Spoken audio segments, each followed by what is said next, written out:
Welcome to the deep dive. Okay, so you've probably been tracking inflation. You've seen gold prices jump, what, 65% over the past year? Right. It's been significant. But get this, there is a single commodity that has completely left gold in the dust. We're talking about DRAM system memory, which has surged an incredible 171%. That's a staggering number. So our mission today is to figure out why. We're doing a deep dive into how this massive AI infrastructure boom and really the actions of one key player has created a global memory shortage. And this isn't just your standard supply chain hiccup. No. Our sources are pointing to something more like a calculated strategic move, a real cornering of the market, which has fundamentally shifted manufacturers' priorities away from you, the consumer. Okay, so let's get into the middle of it. The name at the center of this storm seems to be Sam Altman and OpenAI. And their huge infrastructure plans, specifically this rumored Stargate project. Right, and the tactic here, allegedly, happened very quietly around October 1st. OpenAI apparently signed simultaneous deals with two of the three big global suppliers. That would be Samsung and SK hynix. For 40% of the entire world's DRAM supply. That's 900,000 wafers a month. Wait, for listeners who aren't in manufacturing, how huge is 900,000 wafers? I mean, that volume is the entire story. That's what drives the scarcity. And the crucial part, the detail in the reporting, is the secrecy. They negotiated these deals separately, so neither supplier knew the total global volume that OpenAI was locking up in a single move. And that immediately caused a panic. An absolute panic. Suddenly you have Google, Meta, Anthropic, all of them scrambling for what's left. But then came the second shockwave. Micron.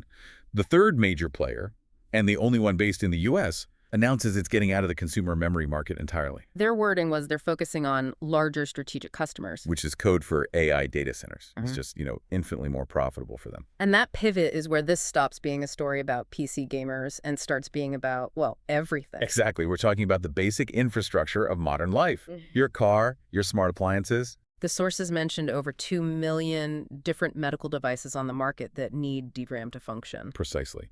And we're focused on DRAM, the fast memory. But this also hits NAND, the storage.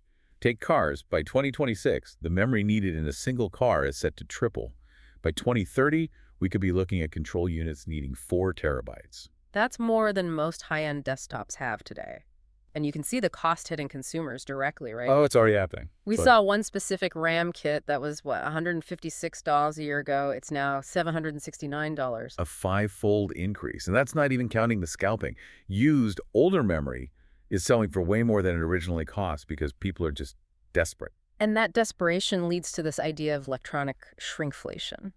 Yes. Analysts are predicting that companies will just quietly get rid of the middle options. So that 512 gigabyte iPhone model, it just disappears. And the 256 gig model becomes the new mid-tier, but at the old, higher price. Exactly. And, if we pull back to the bigger picture, this kind of scarcity just flies in the face of that techno-optimist vision. The world of abundance they keep talking about. Right. Instead, consumers are getting hit with hidden costs, layoffs, higher utility bills, all to pour resources into this AI infrastructure where, less than half the projects are even showing a positive return. And this isn't a short-term problem. You can't just flip a switch. New production facilities, new fabs, they take 3 years to build. At least. And there's a leaked memo, supposedly from SK hynix, suggesting the consumer DRAM supply will be tight all the way through 2028. So for at least the next 3 years, we're locked into higher prices and worse options for electronics. It's all just compounding regular inflation. Given that this whole strategy was, from all accounts, legal, what do the sources say about why the market failed here? How can one buyer just dictate the future of a global component like this? Well, it leaves you with a really provocative final thought.